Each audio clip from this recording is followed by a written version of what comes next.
Hey everyone, it is the Mach and Page App podcast. We are back for another week, still here. Just about. Just about. Physically, emotionally, and all of those things. Psychologically. Chris, we've had some interactions this week, and I have watched almost like a time lapse, but with loads of missing shots. The crumbling of a once great man. Mate, I'm at my wit's end at the moment. I really am. I can't remember what I said to you this morning on the phone. But the kids started just crying for no reason and arguing over a cushion. So there's 2 cushions. In fact, there's 4 cushions in our living room, which is 4 too many if you ask me. As anyone who watches Series 1 will know, I'm not a particularly a strong advocate of the cushion. Of soft furnishings in general. It's just stupid. Apart from the fact that the coupling gang and all that, right? We spend thousands on soft sofas, and we put on Matalan cushions for a tenner. It's just stupid. They're not more comfortable than the things that you've spread the cost of over 3 years from Bright House or DFS or whatever it is. You know what I mean? It just doesn't. So no, I'm not into them.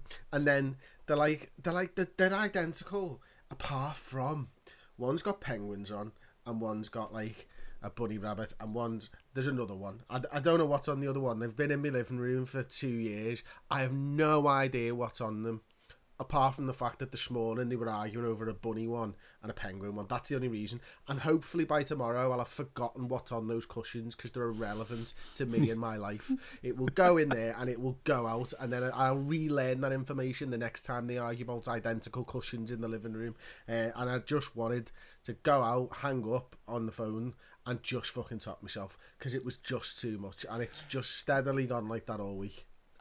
What's one of those things is that you doing the thing, it becomes a subconscious thing, because we all have the way that we discipline our kids, and we all then have the way we discipline our kids in front of other people. And I'm not saying there's not a huge difference. It's not like a knock shite out of me kids when people aren't watching or whatever. I don't, but and I know there are probably people who do, but there's a voice we all have, and it's how we talk to our kids, when really what we're doing is we're not telling them off, we're pleading with them to just be good. And it's like, please, come on, and you've got that real undertone of fury to your voice, but what you're doing is it's an octave higher than you would normally talk, but it's got a real rumbling of rage, and it's like that. Please, come on, can you just go and play nicely together? If that was 2 grown-ups, you'd be like, fucking shut up, you gobshite, fucking, I'll have your pillows, eat your pillows, you pricks. The rumbling is the thunder before the lightning, because if they don't respond well to that, Paul, it is absolutely coming. It's coming big time. I'm sending you to bed, and they'll be like, it's 7:30 in the morning, I don't care. Yeah. I don't care, you're going to your room. And then today, they ate the breakfast all right and that, and then lunchtime they were like, no, we're just not having it, and they've been dead good. For the whole of lockdown, they've been dead good eating the food. But today I had to make them 3 different lunches each. And you're just ordinarily I wouldn't, but because they've been so good, and now this is going to be a problem that I'm going to have to deal with tomorrow, because of Cave today, unfortunately. Yeah. But I didn't have the mental fortitude or the physical.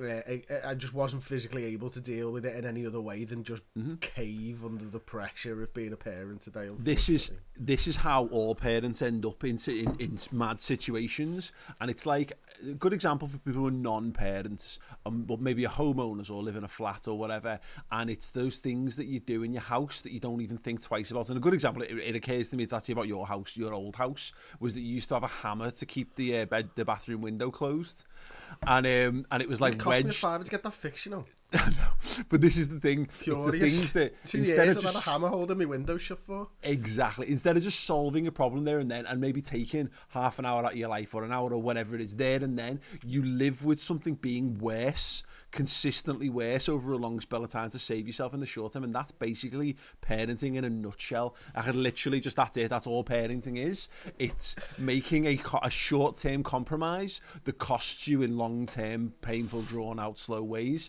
And that's how you end up with your kids in bed with you, and that's you end up saving yourself one night of hardship but end up having broken sleep for the next 2 years because you just can't. And then it gets harder and harder to make that change, because in the house situation it's fine because you just live with it and it's fine. It doesn't really matter, does it? But in a parenting sense, it eats away at your soul, your physicality, your everything that you need to function as a human being gets gradually eroded away. Like, we had one for ages where the tiles on the bath, inside the bath, the shower bath, would fall off. So we found new methods to tape them up. So like a new, stronger methods of gaffer tape. So gaffer tape and then Gorilla Tape and all kinds. It went from like normal sellotape to literally like super glue on a roll. And eventually we just, and it took water pissing through the kitchen ceiling 2 years later for us to finally just pay someone to come in and really sort it what out you should have just used is the kids' stickers, because they don't come off fucking anything. You know what I mean? That's what you should have used to stick the tiles up with. There's just no better adhesive in the world. Or Weetabix that you've not cleaned within 2 minutes of it being finished. You've not put in the sink straight away. Perfect. Absolutely. You put it on there with a big spoon, like fucking end of the Weetabix. Absolutely. Yeah, so we're hanging in there, and I'm doing okay. I'll talk about a few of the bits and pieces that I've kind of got up to this week, and then we want to talk about the Last Dance that's on Netflix at the moment, because Chris mentioned a couple of weeks ago we need something current, something we can talk about that's coming out on a regular basis. And I messaged you the other day and went, "Oh mate, get onto this the Last Dance," and you were like, "Yes, boss, I'm watching it." I was like, "Oh my god, we've been watching the same program and not even talked about it." So yeah, we'll talk a bit about that in a bit. But I want to do some sort of hygiene before we dive into it. We'll do the purge in a second. But you drew my attention to this week. Whoa, okay, yeah, that kind of hygiene. That we are officially, it's official, the #1 podcast in sport podcast, and in fact all podcasts in St Kitts and Nevis. Thank you to the one listener in St. We are absolutely smashing it over there. #1, not just in sports, in all podcasts. Which I think is an astonishing achievement, and you just did a little bit of cursory research into this, because I had no idea. It's one of those names that crops up on like Footy Manager periodically. St Kitts and Nevis is a dual island nation situated between the Atlantic Ocean and the Caribbean Sea. It's known for cloud-treaded mountains and beaches. Many of its former sugar plantations are now inns or atmospheric ruins. The larger of the two islands, St Kitts, is dominated by the dormant Mount Liamuga volcano, home to a crater lake, green vervet monkeys, and rainforest crisscrossed hiking trails. Wowzers. Sounds fucking great, as long as my kids aren't there. Anyway, yeah. And Chernobyl. Fantastic. Oh, mate, I'd go. Rusted Fairgrounds. Even with the fire raging through the forest nearby at the moment, I'm still thinking that's good. Oh. And it might not be as dangerous as living here with me at this moment in time, to be honest with you. Yeah, absolutely. You found, actually, can you remember what the population was? It was like 52,000, so smaller than Anfield. Still decent. Yeah, bigger than Goodison. Bigger than Goodison. Yeah, good to know. So yeah, thank you very much to the viewer and or listener or listeners. And let us know in the comments if you can, or if you don't, if you can, email us mhxpajak@gmail.com or tweet at mhxpajak to get in touch with us, and we'll give you a little bit of we'll celebrate you in a unique way that only we can do. A no pants celebration, Paul? No, absolutely not. I mean, you feel free to celebrate with no pants on. We won't be doing that unless that is a reason that you'd want to sign up to our Patreon. Hey, Pajak here from Mate and Pajak. We've got a brand new Patreon, patreon.com/MateXPajak. If you want to show your support for the show and the podcast and the channel, then you can. We would love you forever. I promise you that. We're going to be doing monthly asking me anything or ask us anything. They promise to be informative, rather rude, and fucking hilarious. I promise you that. We've also got a Discord group where we've been enjoying chatting to the patrons who are pre-existing, and there's loads of additional benefits. Go over there, patreon.com/MateXPajak. We'll see you at the back end. Patreon.com/MateXPajak. I think loads that's of great our stuff only fans, on. Mate. Yeah, that's next. Whatever it takes to keep our heads above water in trying times. Because who knows? By the time this goes out, football in England could be cancelled, and that means our main source of revenue, Redmen TV, is fucking dead. In which case, it's either selling ourselves on street corners, or you involve yourself with our absolutely. I've tried Patreon. that before, and I'm not that. Wait, what? I'm not that popular. I don't know. I just don't think you're selling the goods right. I think you need tighter jeans. I don't think the jeans you wear celebrate your arse the way that they should. To be honest, Paul, it's been 5 weeks of lockdown. I think they probably are celebrating my arse the way that they should. They've been celebrating that you've moved on to wearing your trackies. They're shrinking my jeans, mate. I'm telling you. Yeah, it's not me. It's the jeans. They've got got smaller in the 6 weeks of lockdown. It's my t-shirts that are doing that. It's really weird. They're very tight around the midriff. All of a sudden, it's mad how that's happened. I phoned 111. 5G that. Yeah, well, have you got a smart washing machine? Because that's probably sorted that right out. I don't know how. Listen, we're not fucking stupid, Chris. It's definitely not 5G, but I did phone 111 just to check if it was a symptom of coronavirus. And it turns out I'm just a fat bastard. So great. So literally 2 years of watching what I eat and taking care of myself and losing weight, and I have managed to set fire to that in 5 weeks of lockdown. It's unreal. If you're struggling with similar things, let us know. Make us feel better about ourselves. Yes, we're number one in St Nevans or St Nevis Kitts. Brilliant. Like, where did you think it was when I told you? I did know where. I did know it was one of the Caribbean.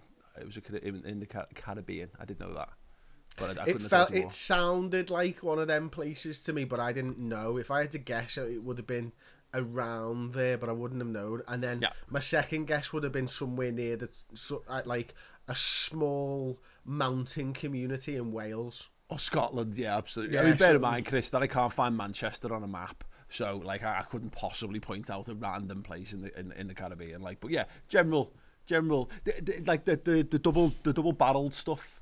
It's like Trinidad and Tobago kind of thing. Like, you get a general sense, don't you? Geography was never my thing. I spent too much time laughing at the teacher and his stupid trousers. Yes, I want to talk about some. Was that the one with the ginger and grey beard? Schofield, was it? Schofield. We called him his copping off pants because he had one pair of smart teaching trousers. See, I always had Mrs. Jones, and we used to laugh at her because her bra was always showing. Then she had a mental breakdown, and then we didn't think it was funny anymore. It wasn't really funny anymore because it was it wasn't. I mean, it was not that mental breakdowns are funny, but when you're in school, anything that causes a teacher to not be in the classroom is fucking hilarious, even if you're causing them to literally self-combust in front of you. That's not us being horrible, that's just us being, truthful. Yeah, horrible. Right, shall we purge? The purge. I can purge. You could purge. You're right. This is a point where, like in the first Avengers film, where Bruce Banner gets asked, like, how are you going to get angry? And he said, "Do you want to know my secret? I'm always angry." And this is you at the moment. Like, do you want to purge, Chris? You know my secret? I could purge in any given moment. I could just if you just opened your mouth and spoke for more than 2 minutes, you'd end up on a purge. I think I've been in a pretty bad mood. I'm like, but that's how I get through things, to be honest. So everyone who's watching this just thinks I'm a moody bastard. You're right, I am, but I'm okay to still have a laugh and stuff at the same time, I hope. So I'm purging my toenails this week, Paul. Okay. And the main reason for this is, whilst my hair is given up on life, it's racing to the back of my head, whilst I can't grow a beard ever, whilst I'm in the same boat as you, where these lockdown pounds are coming on thick and fast, and why does it take 2 years to lose weight and you can put it all back on in 3 days? No, that's just mad. It's not fair.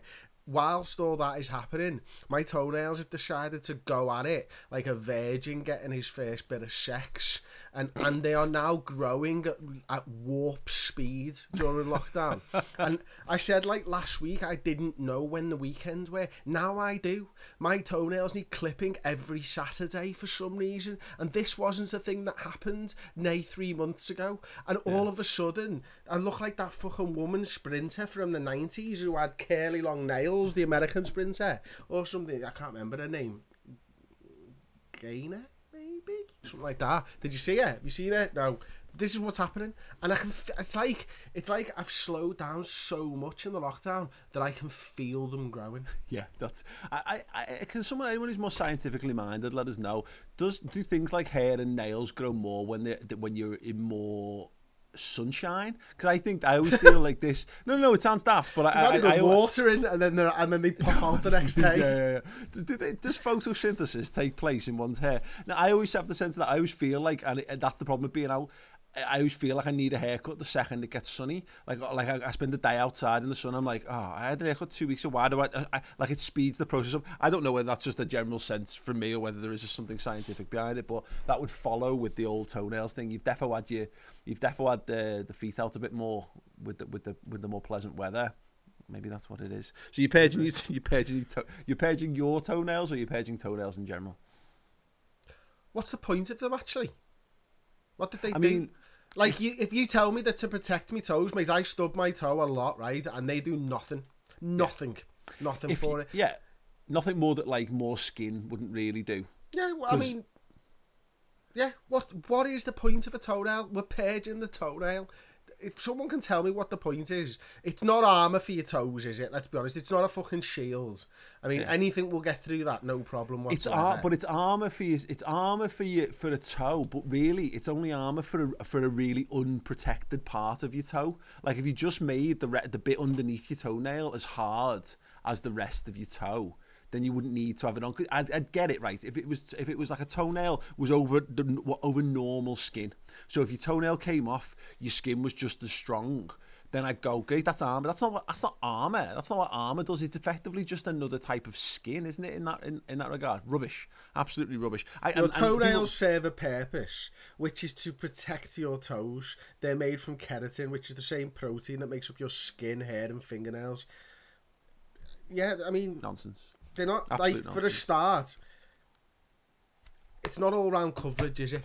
You know what I mean? Exactly. It's not like a suit of armour is what you're trying to say to me. Exactly. It's more like just that. It's like that's great, but what if I get shot in the arm? Yeah, no, exactly. I mean? Let's use the old Ghouls and Ghosts game where the guy starts off in the suit of armour. You get hit, the suit of armour comes off, and he's just in his boxies, and then he dies. In this instance, it's what your toe is underneath the toenail. It's not even skin. It's like going underneath the skin for it. Unnecessary. Either go all toenail or no toenail, as far as I'm concerned. Let's go no toenail. Yeah, because I mean, would you lose some suppleness? I don't know if it was an issue. I just don't want to cut them no more, to be honest. My back's sore and it hurts. And it's not like it's helping you to like climb or anything, is it? You know what I mean? It's not like they probably would on a Sunday. but if you've not trimmed them, if you're like Spider-Man, you could have it like you're really crap Wolverine. Would you trim? Would you get rid of fingernails while you're at it? Well, only for the fact that I hate the way people judge you, whether you look at your fingernails like that or like that. Friends did that. That's Friends' fault, because Friends made one way the gay way, the girls' way, and the then you had the but it's true though. But they had that's why loads of people kick off about Friends, because it's got loads of that like like they call it in tropes like the not gays, because it was seen as being less masculine or whatever. So fellas were afraid of this, and that was the generation of teenage boys growing up and doing all that stuff. I wonder if you're like 15, 16 or whatever now, if that's still a thing. But that's left over from us being teenage boys, that Friends announcing that, and then basically we were in an all boys school, and that was like seen as being a massive insult or whatever. So you wanted to try and be as masculine as you possibly could. It was like times. That like, classic. You've got something on your toe. Oh, hello, sailor. You know what I mean? It was Soccer AM had a lot of answer for that as well. Yeah, absolutely. Well, you purging, mate? I am going to purge. I'm going to have to go a bit heavier on this one this week. I've had this in my head, and I need to phrase this, make sure I'm phrasing this right. Okay. I want to purge the need for us to treat the NHS like a charity, and I don't want to pay. I don't want to purge. I think we've done this. I don't. Yeah. Well, it's the thing that's absolutely bending the mid, and more so now than it's ever been before. Because look, we have this thing. I'm not totally opposed to charities, but and it was something I was raised with. And it comes from my dad, and my dad was one of those people, when people turn up on the doorstep and ask for donations for stuff, he'd basically say no. And he did the podcast with my dad, and it's worth going back and watching it from the first series. It's not all of this, but bits and pieces. But he was a social worker throughout in the 80s in Liverpool, when Liverpool was one of the most socially deprived cities in the world. And what he said, it doesn't filter down. So you think you're donating money to, so you might be donating money to like the starving children of Africa. Unless you physically go and put that £5 in a child's hand, that the percentage of which that actually reaches that person is so fractional that it's almost unnoticeable. And what it does is, what it leads is to this culture, and this is where we mentioned things like socialism a lot, and we mentioned what's wrong with the Conservative government to a more socialist government. I don't want to say Labour government because they're just as bad in so many ways. Is that when you start publicly funding stuff, so you start supporting things, it lets the government off the hook.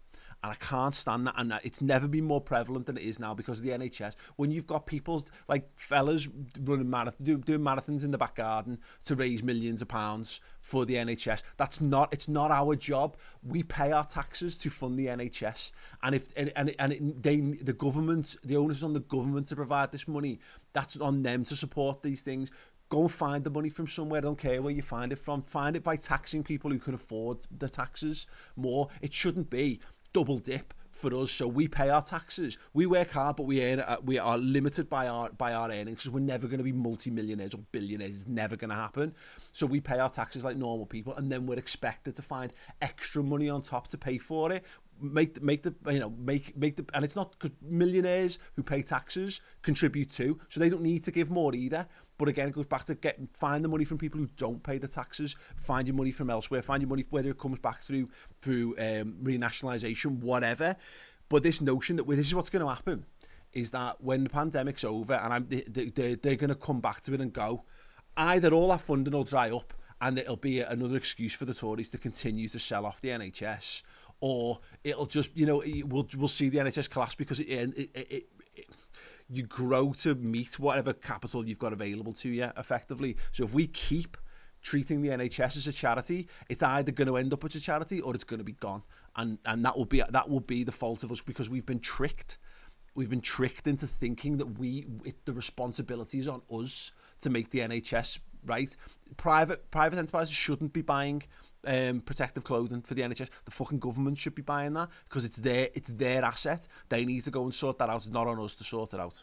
Anyway, you're absolutely right, and I'm sure we did this 2 weeks ago, to be honest with you.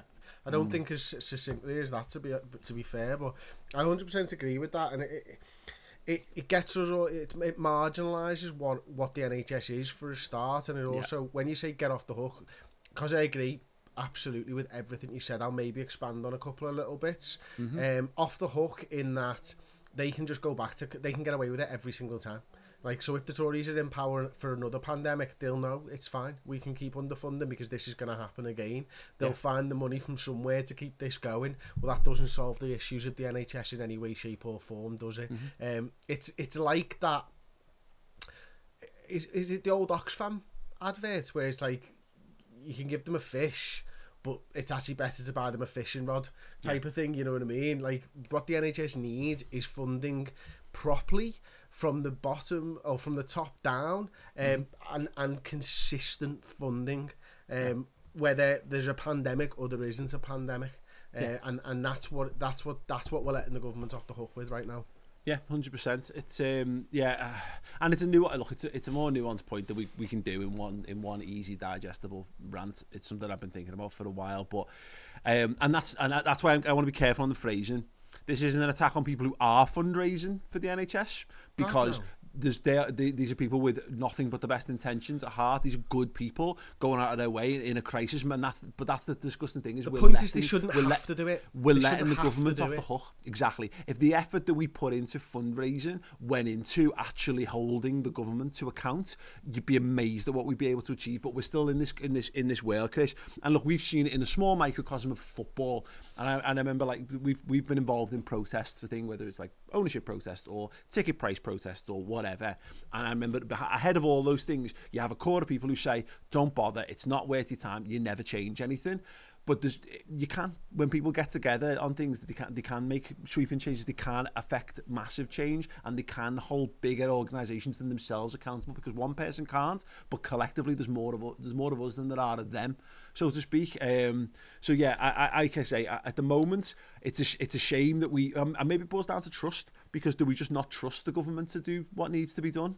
And that should be a mirror that the current government, and I'm like, it's not like, and this is not necessarily a fully rant against the Conservatives, because it's not like the NHS was flourishing under Labour, to be perfectly honest, but it's a kind of thing where they should, if I was in government, I was a government official, I would feel ashamed that people were having to support that. You know what I mean? Like, we're having to fund that themselves when that's their responsibility to do it, but they don't. Most politicians, or seem to feel absolutely no shame, and they seem to do absolutely nothing about it. So yeah, viva la revolution when it eventually comes down to it. So yeah, there you go. It is what it is, unfortunately for now, because it's not like we can get, like I said last week, it's not like we can get together and protest it. So. We can start a hashtag, but that's pretty much all we can do at this point. Okay. There's a couple of things I want to get out of the way. I want you to tell me about your week. I'm going to start with one thing to kick us off. The Virgin Media ad. So loads of people have messaged me about it. Probably most people, I guess, will have seen it at this point. I'm like the first person on the current Virgin Media advert. I did not realise this was going to be quite as big as it is. So as the story goes, you messaged me and said, have you seen this email? There's this person desperately trying to get hold of you to get a clip of some footage, and it's with, we won't reveal the amount. It's enough money for me to say yes instantly, but not a life-changing amount of money in any stretch. But it was it's this amount of money, and I went, yeah, go ahead, that's enough. That sounds enough money for the very minimal effort it's going to require from me. All I have to do is effectively say, yes, you can use a clip from an existing video of mine. They sent me an example of what it was going to look like. So they sent me the previous one, and it was on YouTube, Chris, and it had like 20,000 views. And I thought, sound, I'm getting paid X amount of money, which means that it's more money than I earned making the original video. Where's we fucking finder's fee, lad? Yeah, absolutely, yeah. It was enough to have a finder's fee attached, let me tell you that, boys and girls. Yeah, definitely. My lad's been begging me for his contribution because he's ended up in it. But he's the star?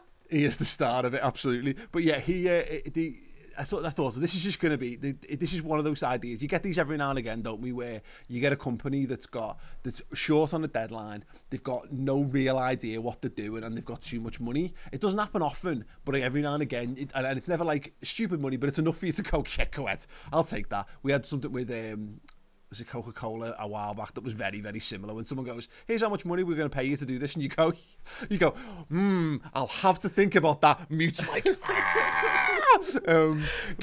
you fucking believe this? Yeah.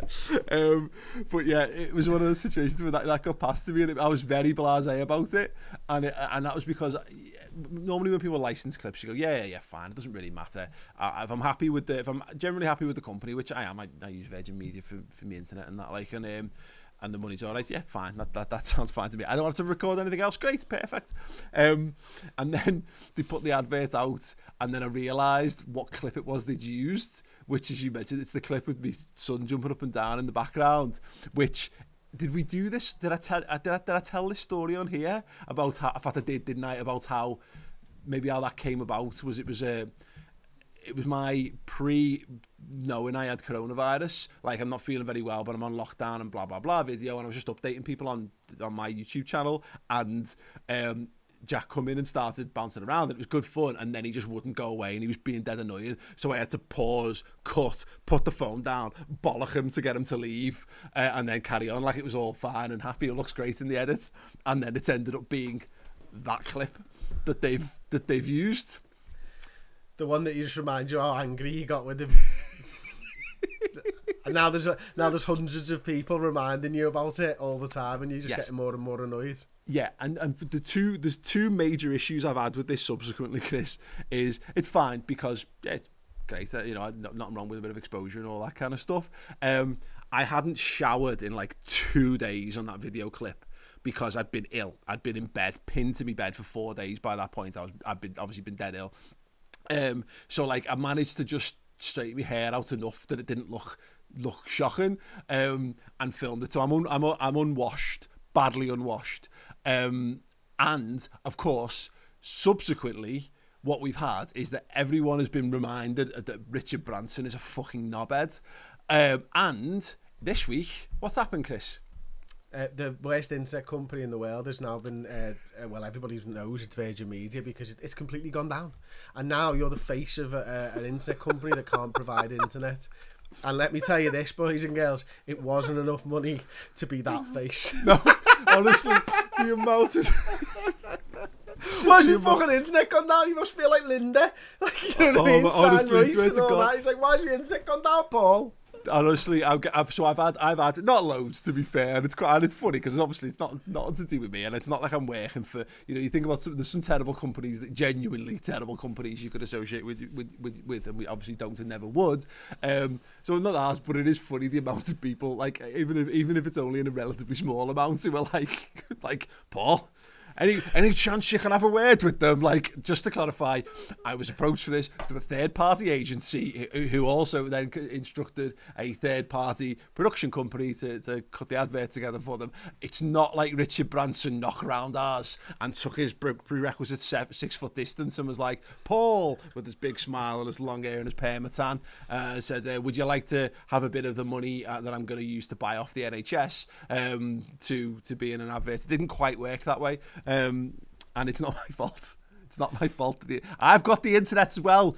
My internet's been fucked. I got a phone call off my wife who's trying to entertain 2 kids with no fucking internet in the house. I can take the heat from that, but I can't take the heat for it being down in general. Oh my God. And I also can't take the heat for what percentage of the company Richard Branson owns. I'm dead sorry if he owns more of it than he does, and I'm dead sorry that he doesn't pay taxes. He's a fucking massive gobshite. But anywho, that video, Chris. So by the way, last I checked, that Twitter video been seen by 3 million views.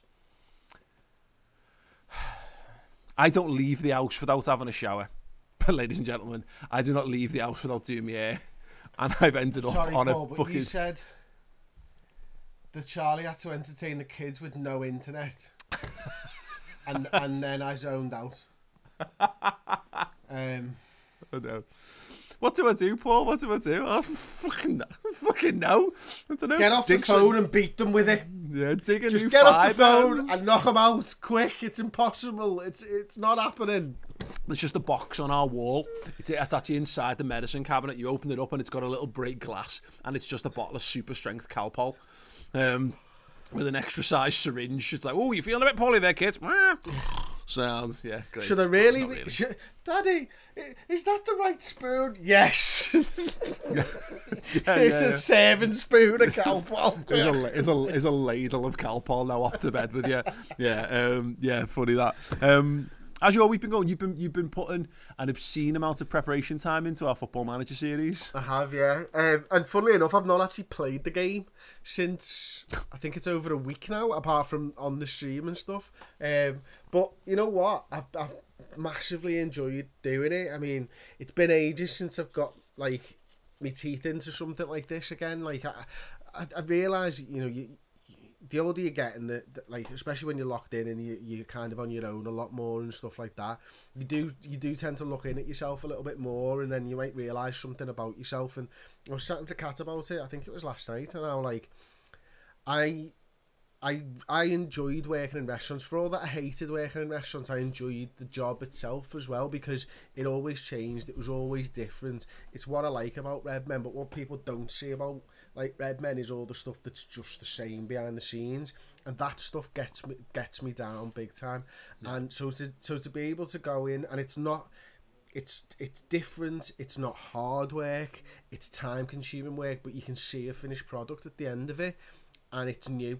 And it's not something I've ever done before. So therefore it challenges you. I've been putting mad hours into it, but it doesn't feel like work. I realise I'm turning around at like 11 o'clock at night. And I've said, I'll just go up to Kat for, I say, I'll just go up for an hour. And then I'm like, shit, it's 11 o'clock. Oh God, she's gone to bed and I've missed it and stuff. And like, so I've been doing that most days. And it's like, whenever I get on, like, I'm like a dog with a bone. If I get into something, I'm like a one-track mind, aren't I? And I can't focus on anything else. And I'll wake up and I'll start and I'll do it until I go to bed. And that's what it's been like. So to have that sort of passion back's been absolutely fantastic. To have that at the same time as parenting 2 children, not great. But I am okay for the most part because I do zone a lot of stuff out when I'm in that like one-track mind. So that's what I've been doing, which has been great. Still been going for me walks of an evening and phoning people, which has been great as well. The kids now boss on the bikes, which is boss, because now Robin's flying around. She can turn left, she can turn right, she can stand up and pedal and stuff now as well. We've been making forts, we've been doing face painting. Lyra's got her little bike and she's on the go as well. Like, and they've been great, all told. They do me head in, but then I suppose I must do their head in. But nah, it's been great. And again, it's nice to spend the time with them when you're not working. And you can have fun and stuff like that because, you know, there is a bit more of that nowadays. But yeah, it's been a good week actually, all told. I get wound up about little things, and that's fine. Like, but the big things are sound, which is good. The footy manager stuff's right though, isn't it? Because it's like you need. I think at this stage of life now, where we are, I don't enjoy. I said this the other week. I'm not enjoying my downtime. My downtime is supposed to be when the kids go to bed. That's me and Charlie's time. That's us. That's us to be grown ups. That's us to do fun stuff, to do the stuff that you can only do when there's no kids around. Why are you working? Like, you're supposed to. That's what you're supposed to do, and until you realise that it's like, what's the point? You know, it's like here's the best example. Sorry, before I let you carry on, mate, is we got loads of nice bottles of wine, and and then you'd be like, oh, save that. What's the point? Why can't you just have it and enjoy it? Like, I had 6 beautiful bottles of wine for ages, and I was like, when's the right time to open this? When I'm fucking thirsty and I want to drink, is the answer to that. And, you know, if it's with a nice meal, that's enough for me nowadays. I don't need to save a bottle of wine for a super special occasion. I'll just have the bottle of wine. I'll buy myself another one.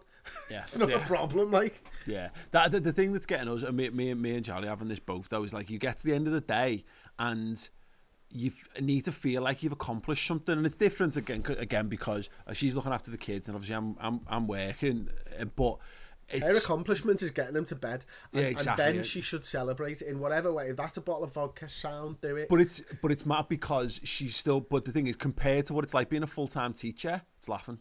Because as much as it's hard work and it's tiring looking after your 2 kids, doesn't she? Well, it's tiring, exactly. It's tiring in a completely different way because you take it more personally when your kids are the way they are, and you're more responsible, and you're more responsible for all the individual things that you are. You know, you're not also as a teacher then taking them into the dining hall and serving them up food and making sure that they eat the food, and you're not also overseeing them and negotiating every single raised voice that happens on the playground and all that kind of stuff. So it's a more emotionally tiring in some ways, or it's different. But you know, she was coming in from being a teacher, and then the amount of work and the pressure that comes with being a teacher, she's done, so she needs to do nothing of an evening. But I've had a bit of that. I struggled this weekend because I'd worked a lot last week. You know, again, it sounds mad, and a caveat is always like, it's not like I'm not a frontline worker. It's not like I'm saving lives. It's not like I'm working 14-hour days in hospitals and stuff. No, but a job's a job. You work hours, you pour yourself into it. You put a lot of like energy and all the stuff that is you at your best. You have to pour that into a job when you're really into your job, and there's only so much of that you can give out in a day. So often when you come to the end of the day, you've got that buffer's empty, and all you want to do is lie on the couch and do fuck all and lie there and do nothing in front of the telly or whatever. But we're also finding this thing of you need to be stimulated. We need to feel like we're creating something or learning something or doing whatever, and that's what we've been doing more than even. That's why I get the Football Manager stuff, is that you want to feel as though you've learned like 4 new skills in the last 2 weeks preparing for the Footy Manager stuff. So there's a great sense of satisfaction that comes with that. I'm struggling with a bit of that because so much of it is just getting the general stuff done. But it's nice having when you have a couple of little wins and you get a couple of little successes and stuff along the way.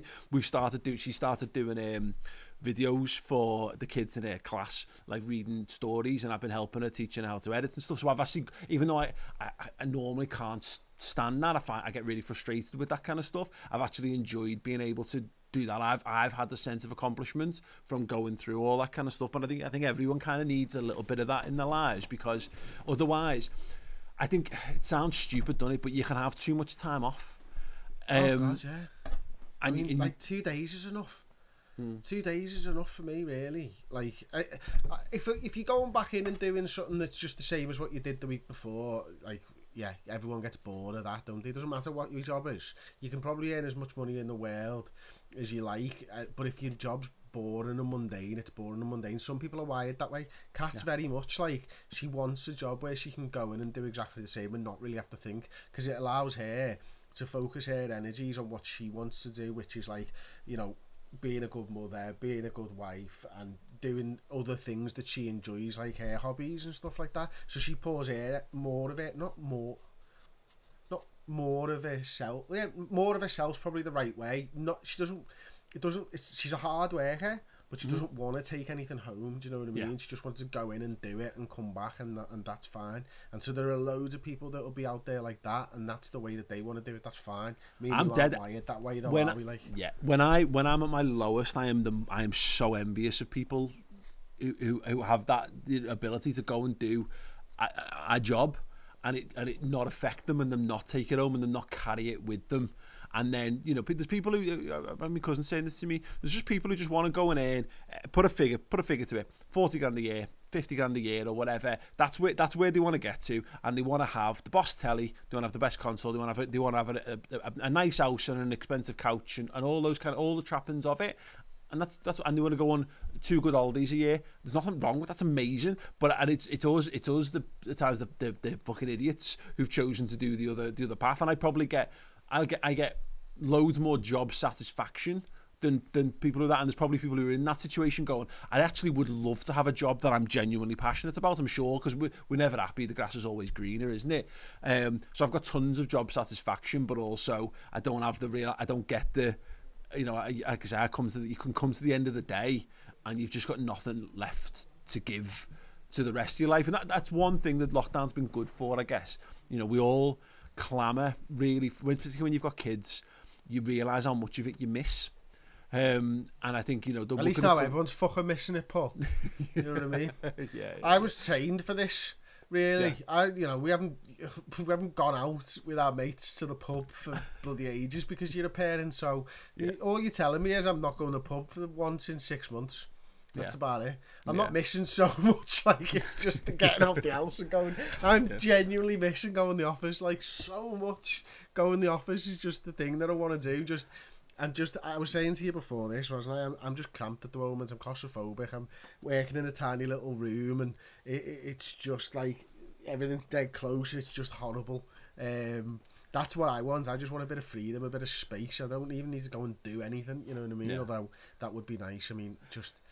I'll tell you what, the thought of walking down that road to see Anfield again, that's going to be something else, isn't it? The thought of walking down that road and seeing Anfield Stadium. I've noticed there's the trend started to happen now where I think people are reaching saturation points, which is slightly before breaking point on lockdown.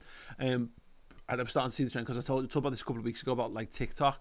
I don't look at it myself, but I get it via Charlie. She does, and I've noticed the trends have gone from, you're still getting isolation challenges, stuff to keep people entertained. You're still getting skits and gags and that, but you're getting more and more sketches that are like what I would be like when lockdown is over.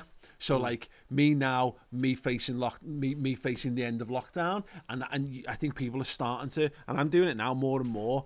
You find your mind wandering and drifting to, I mean, it's almost become a mantra. I say to each other, when this is over, we're just gonna go and we're gonna get on a plane and we're just gonna go somewhere for a bit. So you know what I mean? And we're just gonna go this, or I'm just gonna sit on I'm just gonna go to a rooftop bar in an expensive hotel and drink expensive cocktails in the sunshine for viewers. That's like, I'm starting to reach that stage of lockdown of dreaming of what lies ahead. Well, what lies ahead is just more of this, because this is what it was prior to lockdown, except just slightly closer to people who you aren't related to.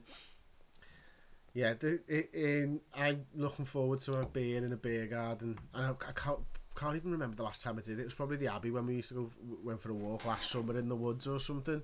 That's like, you know, go in the Chilwell Abbey, having a beer there. That's a belter of an idea, isn't it? Yeah, that's gonna be good, man. I going to realised. restaurants and making so. Do you know what? Do you know what I should have purged, Paul? More than anything, Go on. the dishes. Oh, it's disgusting how many you go through when you eat every meal in your house, isn't it? Oh my days, mate! My dishwasher's quaking at the moment. She's on 2 runs a day almost. You know what I mean? It's ridiculous. I mean, like, it would be all right. There's 4 of us, so you would think they're all right. We're all having pretty much 3 meals a day here. So there's 12 plates, let's say. Except I've got kids, so every time they have a drink, they get themselves a new cup, or they can't find it, or they've switched it, or they've spilt it, or they've got broken it, or something. So we must go through 35 cups or glasses a day. You know what I mean? And then knives. I mean, knives, like, everything they have is on fucking toast or needs buttering or something, isn't it? So you got hundreds of. I reckon the tavern where I used to work didn't have enough knives to get through one day in my house with 2 kids. Just didn't have enough, and they could see 200 people. We're going through knives, mate, like there's no tomorrow. You know what I mean? What's that about? No. And the dishes, the pans, it's just a war. Me and Charlie have done a Would You Rather video that I'm editing at the moment to go out on my channel, and we got asked the question: would you rather never have to clean the bathroom again, or never have to do dishes again? And she said never have to clean the bathroom again. I said dishes, and of course that's because she cleans the bathroom. Have to clean the bathroom. I do the dishes largely. And she's like, well, clean the bathroom. I was like, I get it, because the bathroom's a horrible job, because ultimately the toilet's in the bathroom and the things that get stuck in the plug in the bathroom and all that stuff. That's not for me. We don't have a toilet in the bathroom. Yeah. But all that stuff. But like the dishes, I said, think you every time you eat or drink or often like carry one of those things, you use in preparation, in clean up, in all every element of the day. You clean the bathroom once a week. You spend an hour in your kitchen a day doing the dishes. Yeah, that's it. I would get rid of if I could never clean the dishes again. And that's not because the thing is, this is what people do. I think, Chris, and I don't know whether this is how you ended up in this situation, but this is how people end up with dishwashers, because they think that the dishwasher is the answer to not doing the dishes anymore, and it is, but it isn't, is it? Because you doing the dishwashers just becomes, it's a replacement ball ache. It's a replacement ball ache. It's if you compared the work that the human has to do, yes, there's less work involved in cleaning when you're just loading the dishwasher. But Chris, honest answer, emptying the dishwasher, that's just the new cleaning the dishes, isn't it? You know what I mean? It becomes that, like, oh, can I be asked to do either load it or empty it or whatever?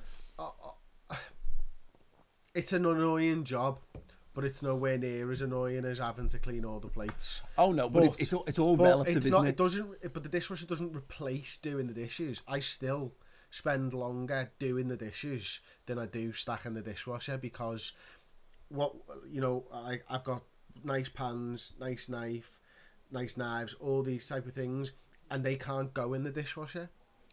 Or if you putting pans in there, they get wrecked anyway, so you're wasting your own money. Yeah. So I'll have just as many things, probably more things, that don't go in the dishwasher in a day than do. So like the thought of spending twice as long at the sink is not a good thing, but it is. You're right. The dishwasher just becomes another job, and not a job that ends like that. It's a 2-day job, because you started of an evening stacking it, and you're emptying it of a morning when you're getting up. You know what I mean? So you're spreading that over 2 days anyway. So, I'm gonna purge the dishes as well. Why not? Go for it. Go full purge on that. Right, let's talk about The Last Dance. I would time code this, but I'm too lazy. So if you want to time code this and do it in the comments, you're more than welcome to. I mentioned the other week I haven't really been watching TV. I haven't really been doing stuff, but it came about.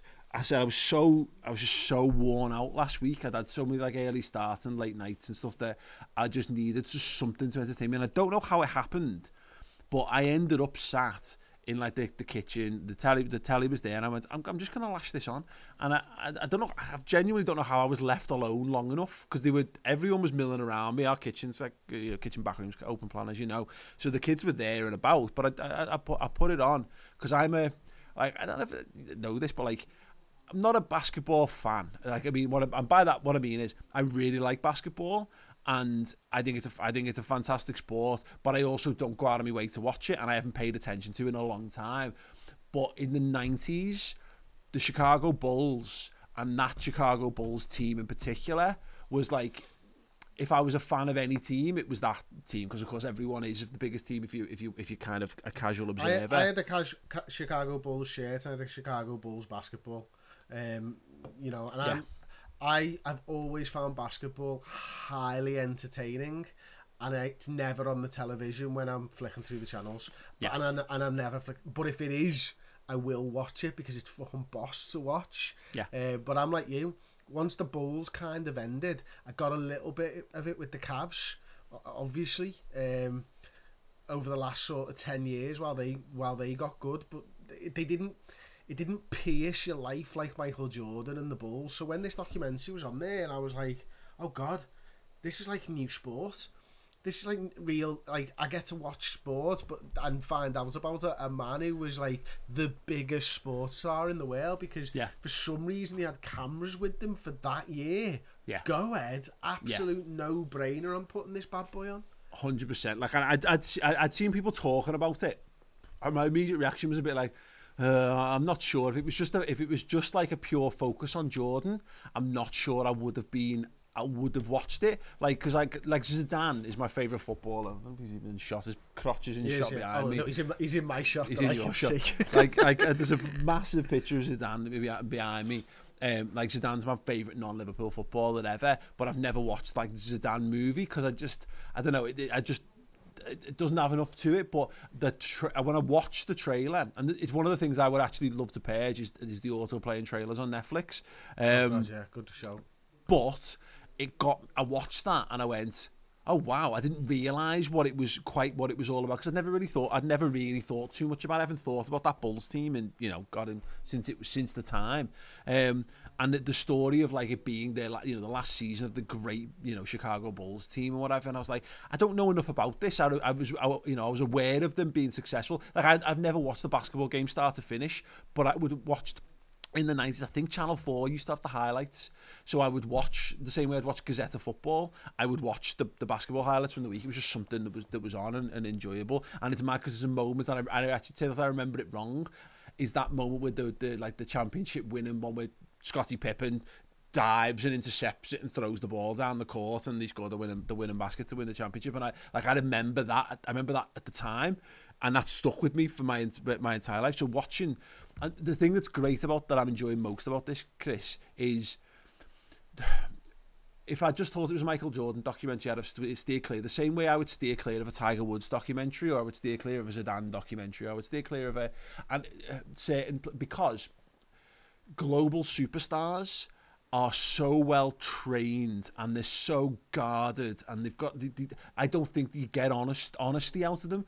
But what's happened with that documentary is it's been so long, and Michael Jordan, I think, is now at a point in his life where he can actually he can tell all, and he can give a pure, uncut, honest opinion on stuff, and know that it's not going to impact his marketability, it's not going to impact his Nike deal, it's not going to impact any of these other bits and pieces. And for that, hearing these guys talk about it is one of the most gripping things I've watched. It is, and I love these like retrospective football things or retrospective sport documentaries and stuff like that. This one's unique in that there has been so much time passed, and I think you're right there. And for me, it's better because it's not just Jordan, because you're actually getting other people's stories. So if it was just Jordan and everybody was talking about Jordan, and I said, and you, let's say I invited you to the Chris Pajak documentary, and you're like, oh God, Chris Pajak was the star. Like, let's just pretend, right? Chris Pajak was the star and all that type of stuff, and you're going to come in and I'm going to ask you questions, you're going to be a tit.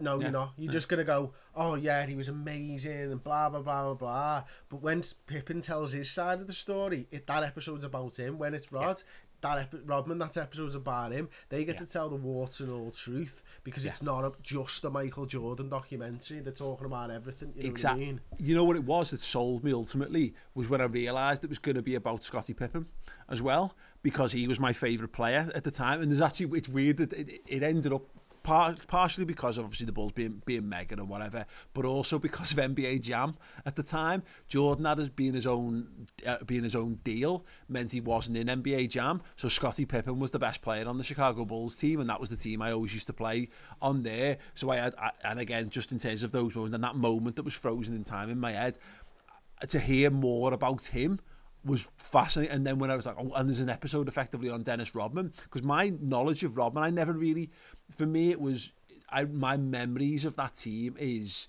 Jordan, Pippen and Kukoc, is it? Some of this is NBA Jam, right? And some of it is just obviously the memories of it. Like, my memory was Rodman, but I remember, I was aware of Rodman being at the Bulls, but I never really thought about him. Rodman for me is Dennis Rodman, the celebrity. Yeah. You know, I know him more as the guy who was in WCW, who come in and as an amazing special guest and did a few bits and pieces there with Hulk Hogan and all that kind of stuff. And him going out with Madonna and him being the larger-than-life character and all the mad hair colours and him being that cultural icon that he had the knock-on effect. So, like, he had... there was, like, a player called Ibrahim Bar who used to play for Milan and French International, who would... I think I'm right. He dyed his hair and inspired by Rodman. And then you had... So he was such an icon that he created these waves in entertainment and all that kind of stuff. And I always had him down as being a massive, massive bellend. And what the documentary showed me is he is, but it's more like it's mad seeing him in the 90s being like that, because if he was like that in modern sport now, I don't think people would care as much. But it's mad to see this, like, you're looking at these historic, like it's historic footage of Jordan, the greatest basketball ever, and you got Rodman being this lunatic around him, and you're like, it's mad. He's like a cartoon character in that world.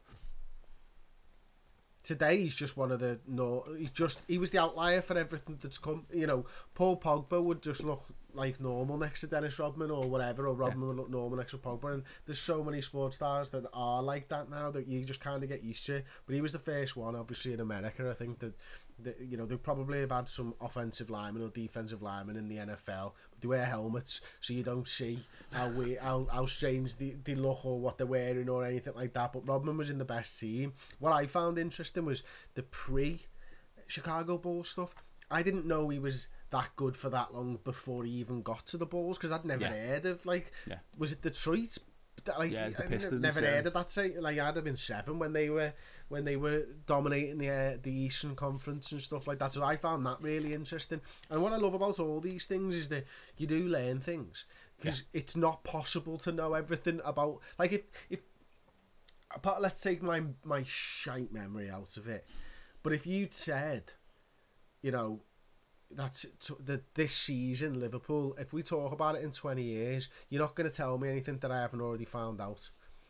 But as a 7-year-old or a 10-year-old or a 15-year-old, there's going to be loads that you just missed. I remember what was the O.J. Simpson series that they did. Yeah. And now not a documentary. Yeah, not a documentary.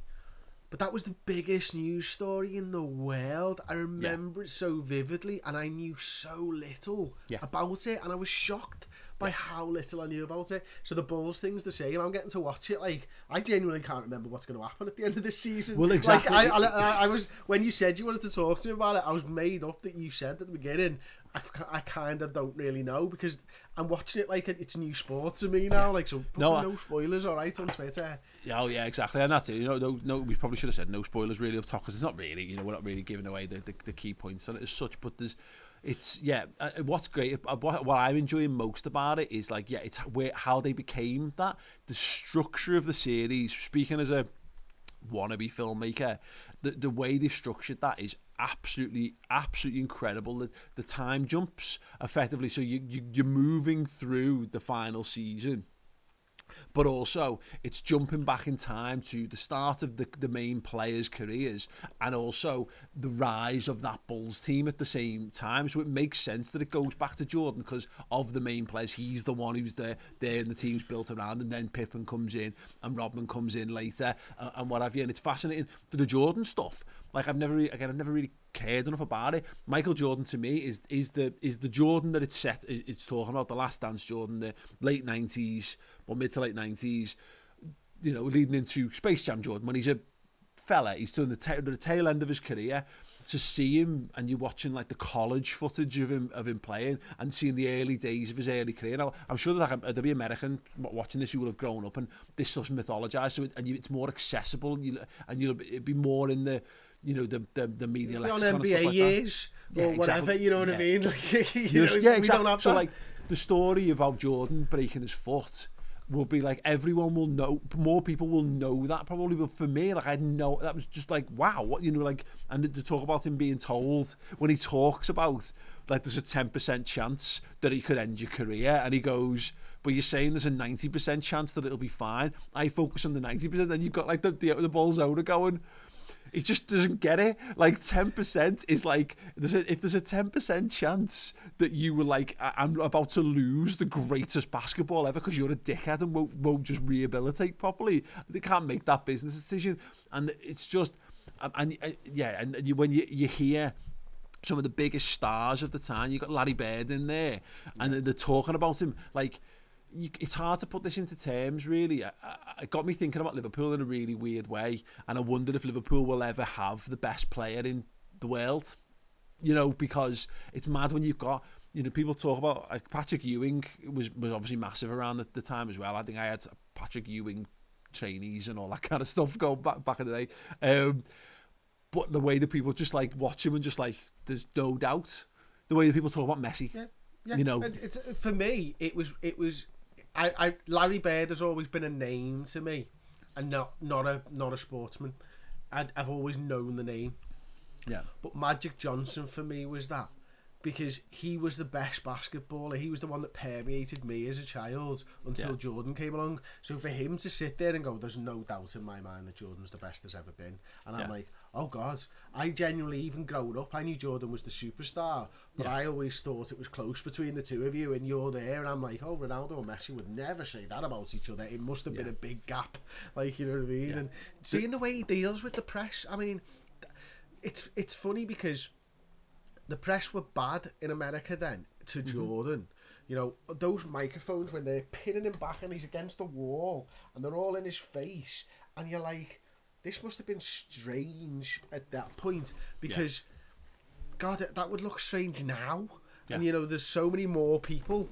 You know, you think about Liverpool press conferences sometimes, you know, we've been lucky enough to go to like the Champions League final ones over the last couple of years and stuff, and there's hundreds of reporters there, but that's the Champions League final. You know, that was like, they're pinning him back, and it was just like... Well, do you remember, the closest I've seen, do you remember the pre-season games when, like, Klopp would be interviewed on the pitch after the game? That's the closest thing I've seen to it, where everyone's just trying to get their audio device in the face, and he's getting that constantly wherever he goes, wherever he stops, before, outside of it, because he's that global star. It's a mad... The thing that one of the things I really enjoy about it, when you hear great, I mean, thing is, some of this is becomes mythologized to some extent, and there was a clip I watched this week, I don't know if you saw it. Robin van Persie was interviewed, and he was asked about talking to his kids. So he said his kid's playing for like the Ajax under 14s, and he picked them up and he was driving home, and his kid was complaining about, because he was on the bench, and he basically says, I'd highly advise, I think I've got it on my Twitter account, I'd highly advise people check it out, but he says, like, you sound like a loser. And he said, like, you know, winners don't complain about, or don't blame other people for their problems. They go out there, they work harder, and they know that if it's not working, it's their fault. They've got to redouble themselves down and be whatever. And I was reminded of that while I was watching the Bull stuff, is that the stories of all these guys, they're all coming from different backgrounds. Some of them more like spiral accounts, like the backgrounds that Scottie Pippen and that coming from, you know, some of they come from really, really tough backgrounds, but what you got from all of them was they all had a moment where they were told it's probably not going to work for you, and then they've got, and some of it was luck because how many of the stories go, and he came back the next summer and he went from being 5'10" to being 6'7". That has what's that about? Yeah. Like, what are you feeding them over there, mate? And can I have some, please? Because, like, as if you need to grow 6 inches when you're 6 foot over a summer. Yeah, I know, but it's so some of it is look. But I really like that what you get about it, and you get this about elite sports people, and that's been my experience of the truly best of the best in football as well. They just have an insatiable urge to improve themselves, to make themselves better at what they do, and that's one of the really good things about it, and being able to, and that's why it's so well constructed, the series so far, because they've got the footage there that shows it, and they've got the testimony of so many people around it and so many respected people around it.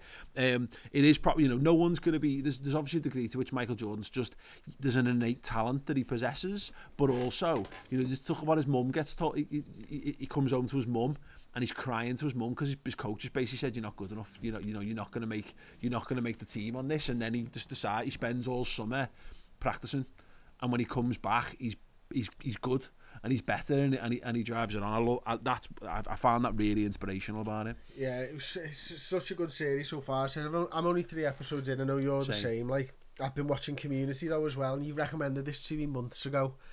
I've done about 20 episodes in about 4 days, mate. It is fantastic. It is perfect for my sense of humour. Like, that Pierce character is so goddamn funny. He's hilarious, mate. If you've not seen Community, it's on Netflix now. Yeah. I am enjoying it massively. You need to get on it. It's brilliant. It's a mad series because it never really got like picked up properly. I think it was on E4 when I watched it back in the day when it was on. I think that's right anyway, but yeah, it's amazing, and for those who don't know, it's directed by the Russo brothers, who obviously gone on and done Infinity War, Endgame, the Captain America films, and it's written by Dan Harmon, who went on to do Rick and Morty. So, like, I mean, talk about impeccable references. It's unreal. I've actually been recommended a podcast off the back of it as well, so I was talking about it. So it's Harmon's got his podcast, and it's called Harmon Town, and he talks about it, and he gets some of the actors into it and stuff like that, like, and it's supposed to be a brilliant podcast talking about Community and other things that he's written and stuff and done and that, like, and it's supposed to be a really interesting podcast, so we'll be checking that one out too. Yeah, 100%. Yeah, we'll talk a bit more when we've watched all our Last Dance. We'll come back and revisit it and see how we get on with it all. But yeah, let us know how you're getting on if you're watching it, and what your thoughts and your favourite bits of it so far are. Really, right, Chris? Shall we surge?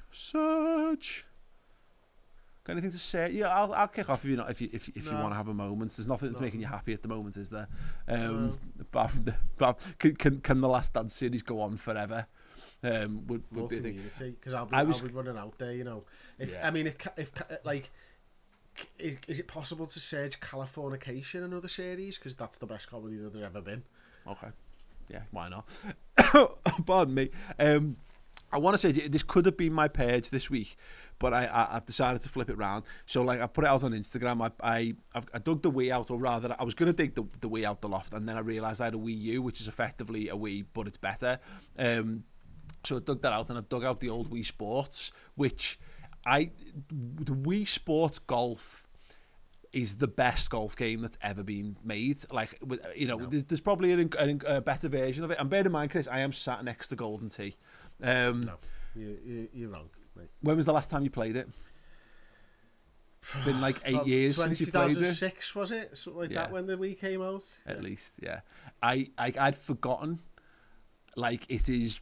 Like, I'm because someone who can't golf, and I don't particularly like the sport. I would never watch golf. I would never do anything around it.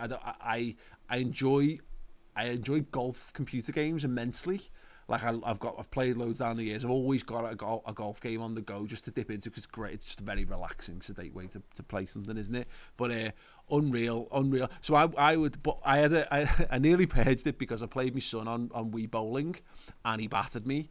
Absolutely battered me, and he's 8 years old, by the way. And I had that moment where I thought, is this it? Is this the moment where? At 8. Yeah, at 8. And you all know what I'm talking about, of the moments where, you know, when you finally beat your dad at something, and then basically that's when it happens, and your dad stops being this mythological figure in your head because you can, all of a sudden he's human and he's fallible. Needless to say, the next day I came back and I fucking annihilated them just to put the till about 1 o'clock in the morning, just fucking getting your practice in. Yeah, I had to move over about 5 or 6 boards to make sure that because I bend it every time for some reason. But anyway, but yeah, I want to surge I want to surge Wii Sports, because, and it's a mad thing, because you're having a console's lifespan. Things hit max peak popularity and then they drop off. And at the moment, the Wii and the PlayStation 2 are pretty much the least valuable consoles on the face of planet Earth, because they were the most popular. There's tons of them, but they're now in that time frame where nobody wants anything to do with them anymore, so they're all absolutely worth. So if you go car boot sale now, which you can't, but when you can, you'll see, if you see any computer games, there'll be PlayStation 2 and there'll be Wii games, and actually PlayStation 3 and Xbox 360 are just coming into that now. So like, everyone's been in the Wii stuff. I've got 4 Wiis in the loft. I've just acquired them. People have given me them over the years because they've got no value whatsoever. But I think the Nintendo Wii might be the greatest console ever made, because right now we're in lockdown. You're just looking for something to do. You don't necessarily want to vegetate on the couch. To be able to pick up the old Wiimote and the nunchuck and just feel like you're up and about, get all the family around the telly all of a sudden, right, like it is 2006 all over again. Yeah, I'm surging the way it is being protected for all time. Yeah, I like that. I don't know whether this is a genuine surge or not, because I've not actually started yet, but I plan to do this. Is what I realise is I miss sport a lot, and there'll be a lot of people here who miss sport a lot as well. And there are a lot of sports, like basketball's one of them, that I don't take any notice of. I am going to start watching like old college football, or might be the NFL, or it might be something like that. Stuff that I don't know the results of, and aren't going to get spoiled. I can watch like live sport. This is a genuine thing. So actually, one of our patrons, Russ Waring, has recommended me somewhere to start with this. So big thank you to Russell first and foremost. But what a great idea for anyone missing sport. Go back and watch a sport that you've not watched, or a series that you've not. Baseball could be a good one. You'll be able to get baseball games, as a World Series that you don't know the results of, for example. Go watch 7 games of that. We had a bit of this years leading up to the Kiev Champions League final, where we rewatched some of the old Champions League finals, and I'd never seen them. And obviously, which ones Liverpool win, but like I'd never, like the 81, I had no idea how that game went down. All I'll ever see over the years is the goals. But to take that to a level where you've no idea of even the outcome, I think that's a moment of absolute genius. Unbridled genius. Like, you can. So the F1 are putting all like mad old F1 races out when the F1 was tasty to watch. You know what I mean? Just go and watch one. You've got no idea who's going to win it. Just go and do it. And there's an hour and a half banging content. I would love to go back and watch. Like pick a baseball team's run to a World Series from years gone by. What was the name? It's going to annoy me. I shouldn't even say it out loud because I can't remember the name. But there was the team that won it out of nowhere in 2002 or 2003. The A's. No, not the A's. It doesn't matter. But there was a team, and everyone knew them. They were a proper flash in the pan, like a season or two. Was it Josh Beckett or something? He was the pitcher, doesn't matter. But like I watched the World Series that year, but like picking one of them, picking a good run from a year that getting the shocks and surprises and all that kind of stuff would be absolutely amazing. That random tangent has just reminded me. Our only baseball game we ever went to watch was last year when we went to watch the Mets, and this guy hit 2 home runs, and we had enough. We were a bit bored by that point, and we'd had a few drinks. We were like, let's get off. Look, because there's no chance he's going to hit a 3rd home run. We got off, and he did. It's a historic record-breaking. Yeah, 3rd home run. More importantly, I caught one of the T-shirts out of the T-shirt thing, and you weren't even there to see. You know what we'll do actually? If people want to sign up to the Patreon, we'll put that vlog out on the Patreon in the coming months. If we get to let's say 50 patrons, we'll release the Mets vlog. Yeah, that sounds good. Yeah, it was good fun. We had such a good laugh. But I know I never got around to editing it. It's just sat there in the archives. So yeah, that would be absolutely amazing. Yes, there you go. That do ya? Do you want to me or the viewer? You. Yeah, I'm Hi, sad. Chris. Bye, Chris. Yes, good. I forget that just because I'm looking at you, you don't necessarily know that I'm looking at you. Yeah, good. Yes, that's it from us then. Yeah, do go over to patreon.com/MHXPayjack and sign up in there for extra bits and pieces. You have to support us through this period. And, you know, nothing for nothing. You know, we go and have a look at the benefits and all that. You'll have heard them earlier on in the podcast, of course, from Chris. But yeah, you know, it's value having a good laugh with the people on there, and there'll be more to come from us as well. Other than that, you can go in touch with us, mhxpayjack@gmail.com, at mhxpayjack on Twitter, and on Instagram as well. And you know what I miss, Paul, and what the viewers will be able to help us out with here? A problem to solve. Like, can someone email me a problem to solve? Or, you know, because everyone will be going through shit. It might be something stupid. It might be girl problems. It might be boy problems. They generally just want to have sex. So just aim for that. I've got one. But anything, go on. I've got one I meant to do. This was going to be a topic today, but we've flown through. I want people's coulda, woulda, shoulda rants. Similar to the purge, but coulda, woulda, shoulda. And it's the amazing things that you were supposed to be doing, but instead you're in lockdown. Like, I want that for next week. Like, I could have been Zach Whitbread. No. Okay. Like, you could be like, what would you be doing today if it wasn't for the fact that the pandemic's hit?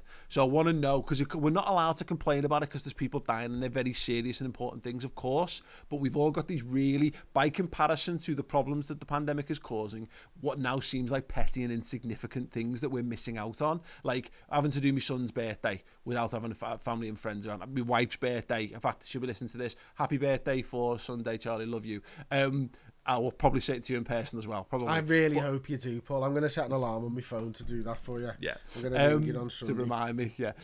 But yeah, what are you missing out on? So, like, as an example, I'm going to do this next week. Me and Chris are supposed to be flying to Las Vegas in like 5 weeks' time, but now we're not because of the pandemic. And of course, it is just a bit of fun. There are more serious issues around the world, but you know what? We're all entitled to be pissed off and cheesed off. So if you want to get it off your chest, send it in to us in the comments at MHXPayjack or mhxpayjack@gmail.com, and we'll read some. If you want them to be anonymous, by all means, we'll read through some of them next week. Send your problems in as well, and join us on Patreon, and we'll be back with MHXPayjack. More of it next week.